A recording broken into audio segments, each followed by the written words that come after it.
Boa tarde, pessoal. Boa noite para quem é de boa noite, bom dia para quem é de bom dia. Aqui é o Elfo Lunar, do Instituto Mãe Terra, e é com muito prazer que eu vou trazer novamente essa palestra para vocês, que já foi ministrada algumas vezes nos anos anteriores, mas cada vez que eu venho trazer uma nova versão dela, eu faço atualizações, faço acréscimos, novas reflexões. Então, hoje a gente vai compartilhar mais conhecimento a respeito do processo de incorporação dentro das religiões pagãs, completando um ciclo aí de uma semana que a Lua Serena esteve com vocês, trazendo uma série de vídeos que a gente fez com grandes irmãos e irmãs do caminho antigo.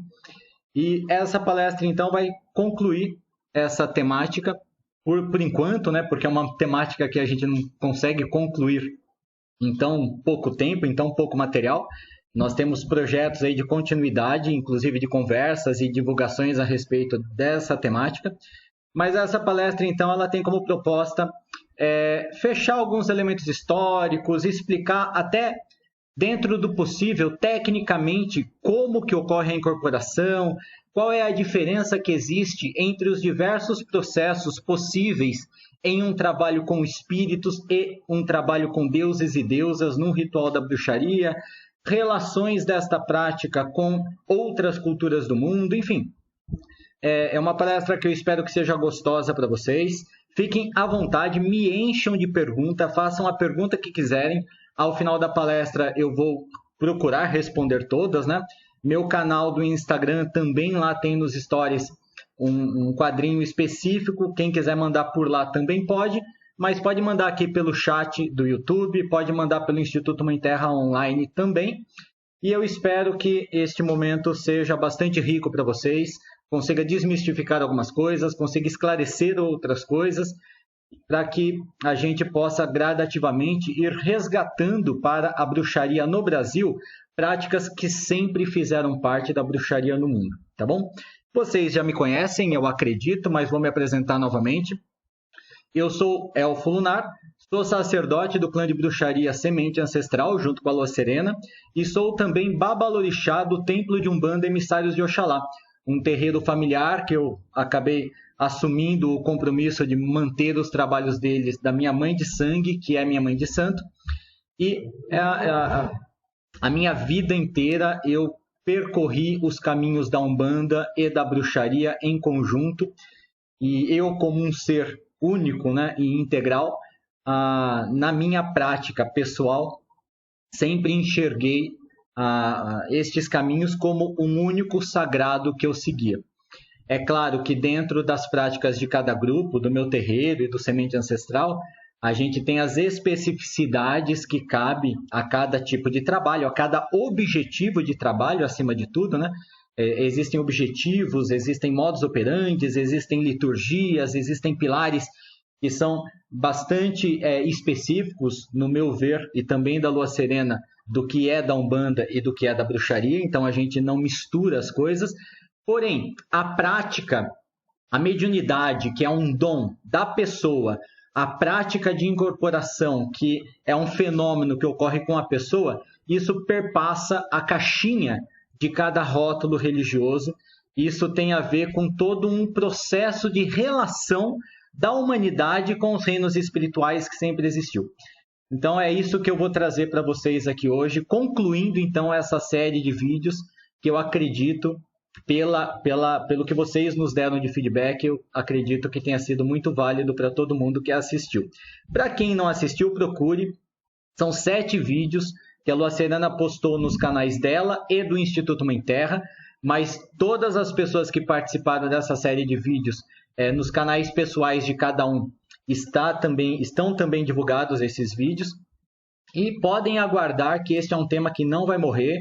A gente trouxe ele novamente este ano com força total, maior do que todos os outros anos que eu e a Lu a gente já vem conversando sobre ele com vocês, e vamos continuar. Vamos continuar porque nós entendemos a importância e a relevância dele no caminho de maneira responsável, de maneira cuidadosa, de maneira respeitosa, acima de tudo. Para quem também acompanha nosso trabalho. Existe um tema que estão pedindo muito para que eu fale, para que a Lua Serena também traga. E na semana que vem, eu vou fechar a data até amanhã, ou vai ser sábado, ou vai ser domingo, neste mesmo horário. Eu vou trazer uma nova palestra para vocês para falar de Umbanda Pagã, tá? Que é a minha linha de seguir a Umbanda, mesclando aí os elementos do paganismo e da Umbanda num caminho muito lindo que vale a pena compartilhar com vocês e que eu tenho certeza que também vai ser do interesse de todos. Mas vamos então começar a nossa palestra de hoje. Deixa eu mudar a tela aqui.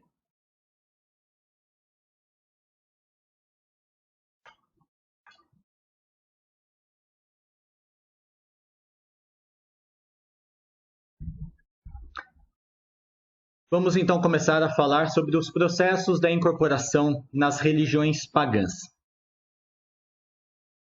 Primeiro, gente, é legal a gente entender a partir de que definições, de que conceitos que eu parto na minha fala. Por exemplo, o que é bruxaria dentro do conceito que eu me pauto para trazer esses elementos. Eu não entendo a bruxaria como um fenômeno exclusivamente europeu. Tá? Não tem absolutamente nada contrário a quem enxerga desta maneira. Mas eu entendo a bruxaria como uma expressão cultural que vem de dentro do paganismo antigo, que são aquelas práticas ligadas na terra, né? Presentes em todas as culturas do mundo, e para essa presença em todas as culturas do mundo independe de qual foi o termo utilizado. Eu estou falando de modus operandi, de estilo, de características, não estou falando de palavras, tá? Então, todas as culturas do mundo tiveram esta relação com a terra, que, no meu entender, pode ser chamado de paganismo. E de todas essas culturas pagãs do mundo inteiro, existiam pessoas que, para além desta relação com a terra apenas nos seus aspectos físicos, agronômicos e etc., também enxergavam os aspectos mágicos, espirituais e divinos que tinham relação com aquela prática pagã e desenvolveram cultos a estes deuses e deusas da natureza, às forças que fluem através da natureza, aos seres mágicos que habitam a natureza e dividem conosco o espaço de convívio, muitas vezes, aos ciclos da natureza.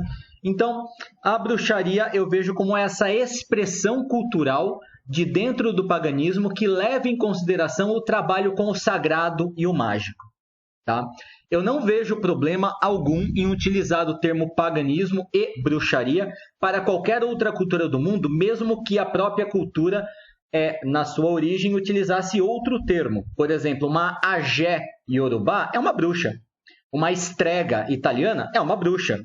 E assim sucessivamente. Por que eu não vejo? Eu entendo, e eu estou deixando bem claro que essa é a minha maneira de entender, eu sei que não é só minha, mas como eu estou falando aqui, então eu vou falar por mim.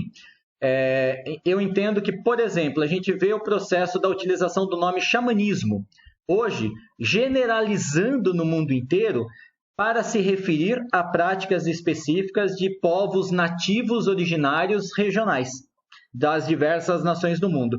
Então, mesmo o pajé, o feiticeiro brasileiro, hoje ele próprio, eu conheço pajés de algumas etnias brasileiras, e eles próprios acabam se utilizando da terminologia eu sou um xamã tupinambá, eles próprios passaram a usar esta terminologia por causa do entendimento de que era uma palavra, apesar de ter tido uma origem siberiana, mas era uma palavra que dizia respeito a uma forma de expressão que é comum no mundo inteiro.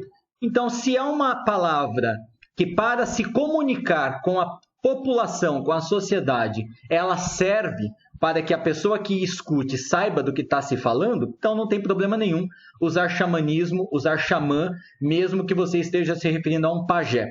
E isso é uma visão que eu trago, inclusive, de amigos meus que são pajés. Agora, da mesma maneira, eu não vejo problema algum em utilizar o termo bruxo, bruxa ou pagão para qualquer forma de expressão equivalente que tenha havido em qualquer outra cultura do mundo.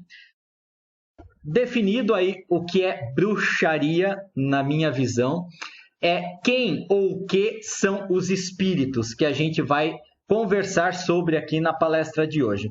Entende-se por espíritos seres desencarnados, e eu não estou me referindo apenas a seres da nossa espécie. Mesmo um yokai japonês, um encantado brasileiro, um Cid celta, eles têm o seu processo de possuir um corpo.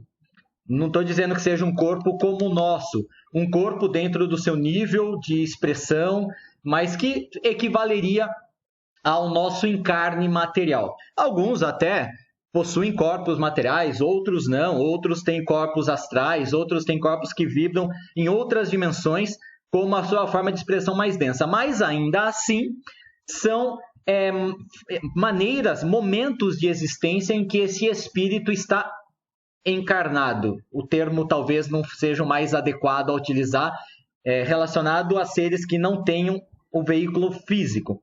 Mas, didaticamente falando, dá para vocês entenderem o que eu quero dizer.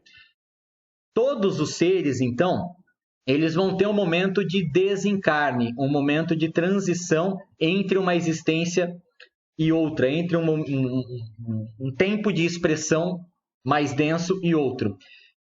Quando o ser, então, não está encarnado, ele é considerado um espírito. Isso é apenas um alinhamento conceitual, gente, porque a coisa é muito mais complexa do que isso, obviamente. Por que eu estou querendo dizer isso? Porque quando a gente fala de trabalho com espíritos, a gente está se referindo aos nossos ancestrais, das nossas famílias sanguíneas e espirituais e da Terra? Claro, claro que estamos. Mas nós também estamos falando de espíritos de um encantado. Nós também estamos falando de espíritos, de seres mágicos da natureza de todas as nações do mundo. De um Iumbo africano, de um Cid celta, de um yokai chinês, japonês, enfim, a Luxi maia, não importa.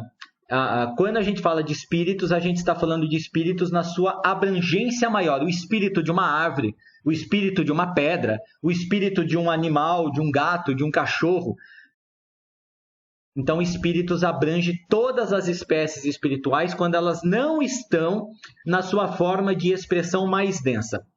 E aí vale também um elemento que fica para reflexão. Algumas culturas do mundo, inclusive, elas consideram que é possível e extremamente comum um trabalho de contato, de relação com espíritos, mesmo com espíritos que estão encarnados, mas que naquele momento ele não está ali presente no seu veículo mais denso de manifestação.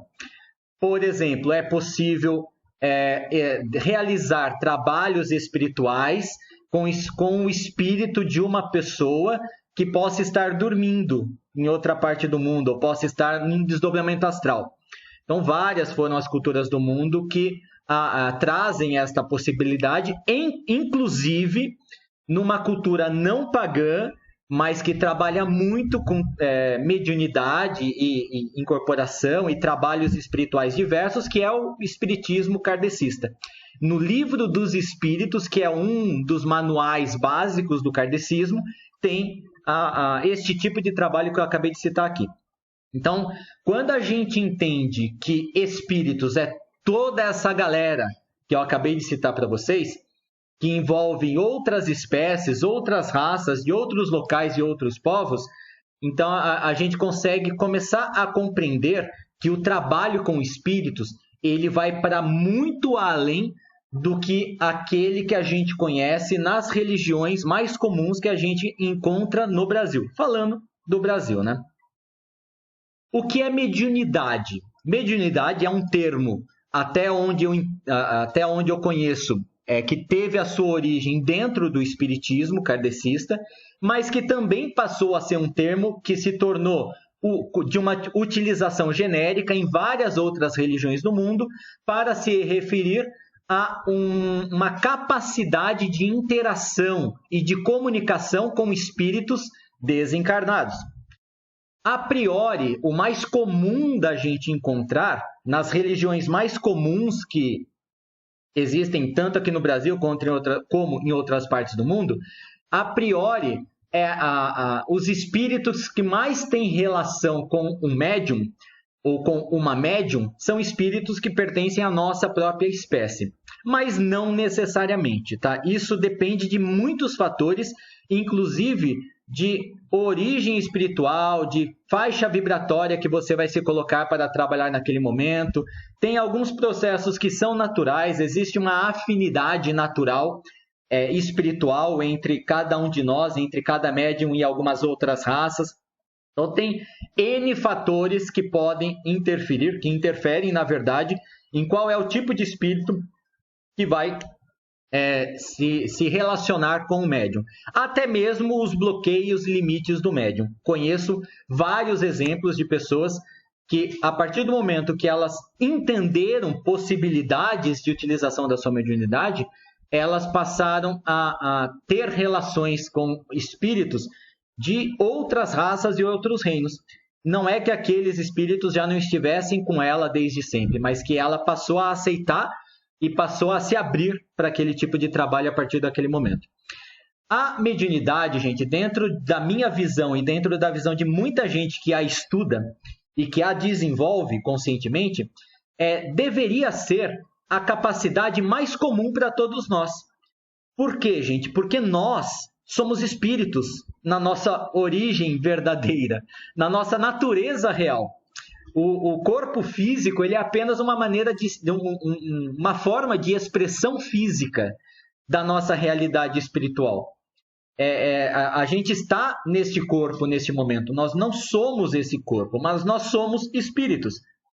Então, se nós somos espíritos, então a mediunidade, que é a forma de relação entre um espírito e outro, deveria ser a principal forma de comunicação nossa.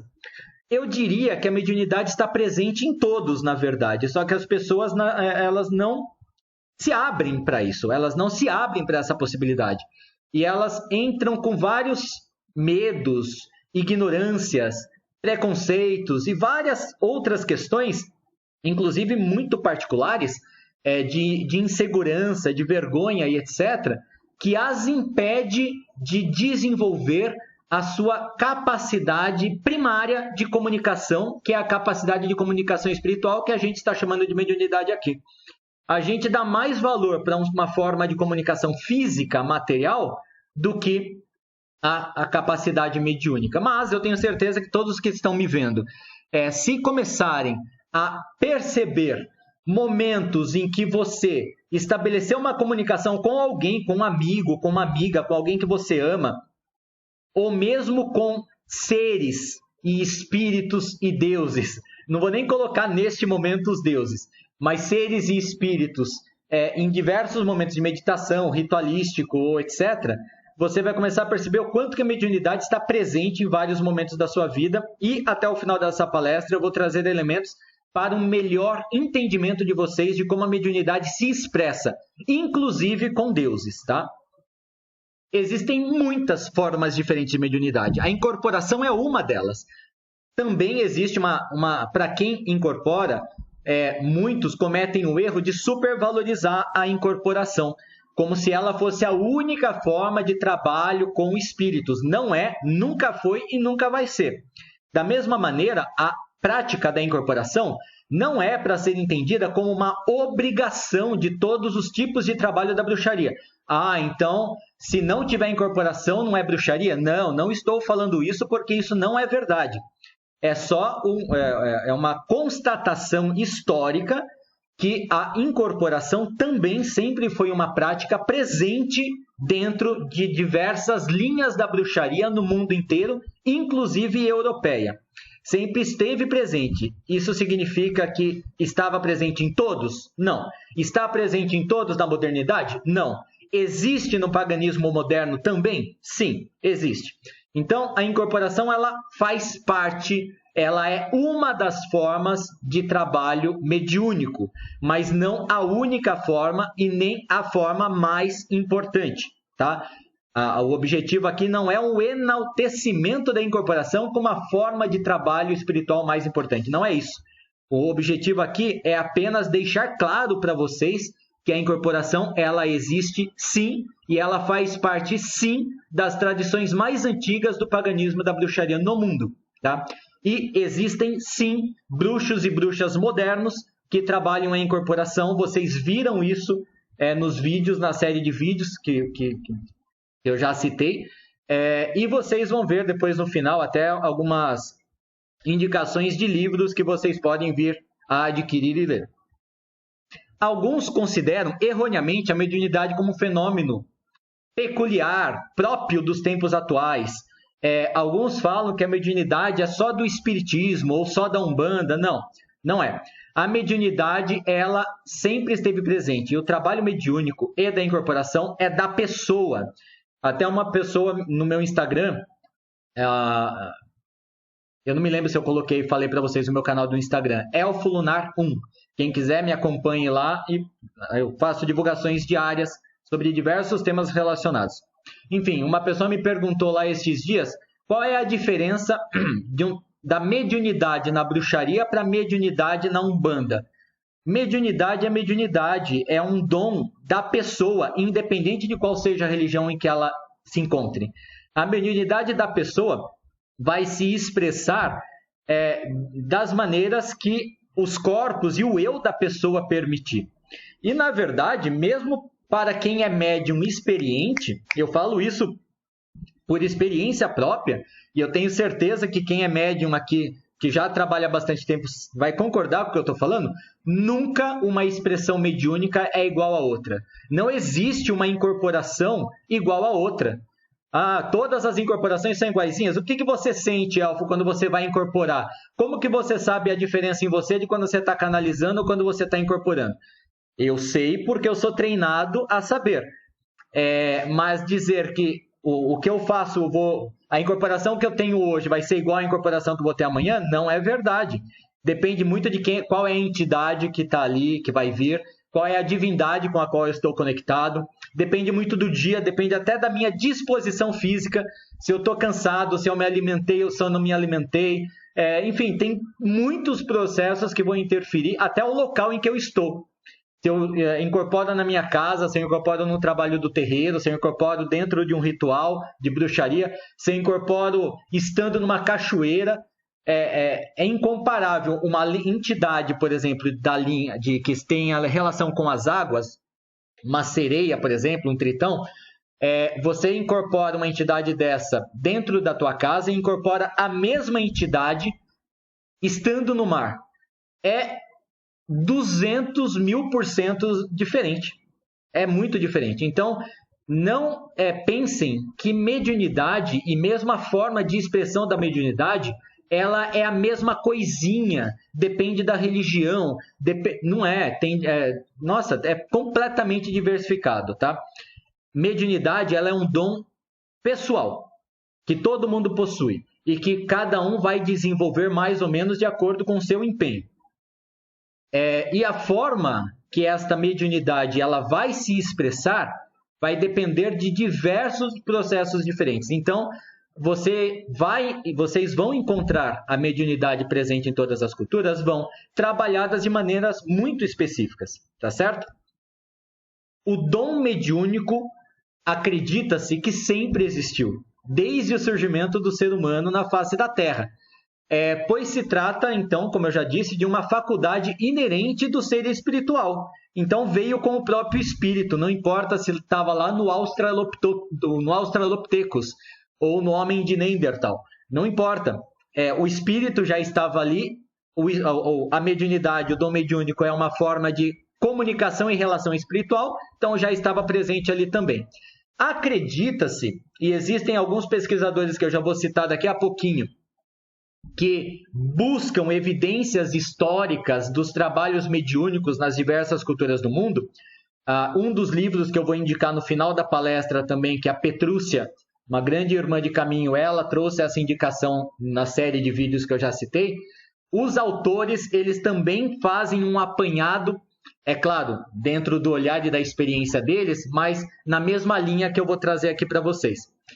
Estes pesquisadores que buscaram evidências históricas da mediunidade, muitos deles colocam que, pelo menos, há mais de 100 mil anos atrás, quando os homens de Neandertal começaram a enterrar seus mortos, já se encontram em pinturas rupestres algumas evidências de incorporação, de trabalho mediúnico. A gente está falando de 100 mil anos atrás. É compreensível que quando a gente vai analisar estas culturas originárias primárias, né, primevas, o mundo pré-histórico era um mundo muito complicado, muito difícil. As pessoas elas tinham que viajar em busca de locais melhores para caça, de locais mais seguros para se estabelecerem, tinham que se proteger contra animais e contra outros seres humanos que atacavam, enfim. A atenção e a tensão eram constantes.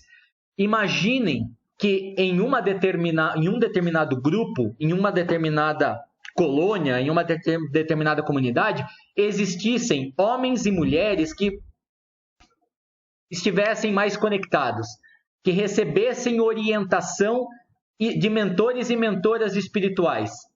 Porque quando a gente fala de um estado momentâneo de biologia humana menos desenvolvido, isso não interfere em realidades espirituais. Não interfere.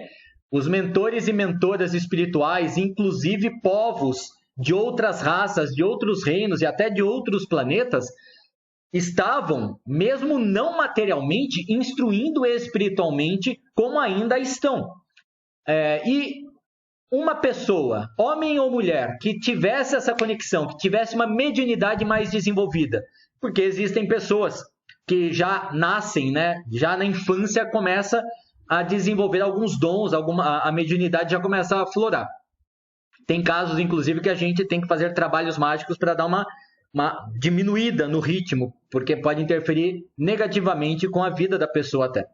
Mas uma pessoa dessa, pertencente a um povo desse, com certeza daria vantagem para a sua comunidade, porque saberia, por instrução espiritual, qual era o melhor local para eles se estabelecerem, qual era, para onde eles deveriam viajar, o tempo disso, o tempo daquilo, momento de parar, momento de andar, momento de atacar, momento de se proteger.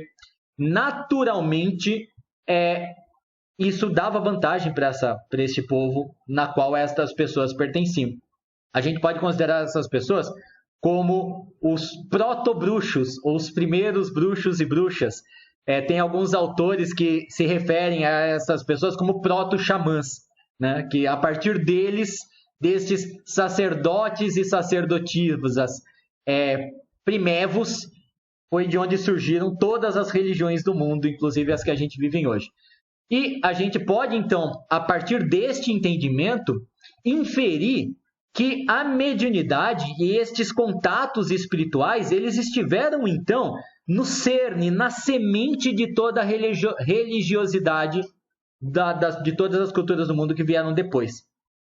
A partir destas figuras que surgiram xamãs, sacerdotes, sacerdotisas, bruxos, bruxas, agés e etc. no mundo inteiro até os dias de hoje. Antônio Flávio Pierucci, ele é professor de Sociologia da Religião da USP.